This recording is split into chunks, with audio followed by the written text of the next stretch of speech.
চলো আজ তোমাদের সাথে শেয়ার করি একটা দই পোনা রেসিপি। এই রেসিপিটা কিন্তু খেতে ভীষণই ভালো লাগে। তো আমি দেখো মাছগুলোকে প্রথমে ফ্রাই করে নিয়েছিলাম। দেন দেখো একটা এখানে মশলা করে নিয়েছি, কাজু কিশমিশ কাঁচা লঙ্কা টমেটো দিয়ে আদা দিয়ে ভালো করে একটা পেস্ট বানিয়ে নিয়েছিলাম। পেস্টটা কিন্তু আমি তেলের মধ্যে দিয়ে দেখো ভালো করে কষিয়ে নিয়ে জিরে গুঁড়ো ধনে গুঁড়ো হলুদ গুঁড়ো আর এতে কিন্তু আমি শুকনো লঙ্কা গুঁড়ো লঙ্কা অ্যাড করবো না, এখানে আমি কাঁচা লঙ্কা দিয়ে রান্নাটা হচ্ছে।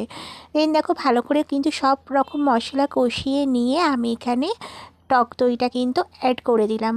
আবার আমি ভালো করে কিন্তু কষাতে থাকবো যতক্ষণ না তেলটা কিন্তু দই থেকে ছেড়ে ছেড়ে আসছে। দেন দেখো এখানে দই থেকে কিন্তু তেলটা ছেড়ে ছেড়ে এসে গেছে। এবার কিন্তু আমি অ্যাড করব মাছগুলো।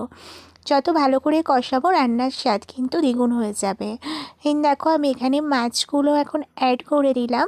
এবার আমি দেখো ভালো করে এবার কষিয়ে নেবো, আরেকটু ভালো করে কিন্তু এটা ফুটিয়ে নেব। তো দেখো সামান্য চিনি দিয়ে দিলাম এখানে, আর ঘি দিয়ে দেবে। আর কিন্তু এখানে দিয়ে দিলাম কটা কাঁচা লঙ্কা। কাঁচা লঙ্কা দিয়ে কিন্তু পুরো রান্নাটা হবে। তারপরে দেখো দিয়ে দিলাম ধনেপাতা কুচি, তোমরা দিতেও পারো নাও পারো, ধনেপাতা খেতে আমরা ভীষণ ভালোবাসি তাই দিলাম। আর দিয়ে দিলাম দেখো এখানে গরম মশলা গুঁড়ো।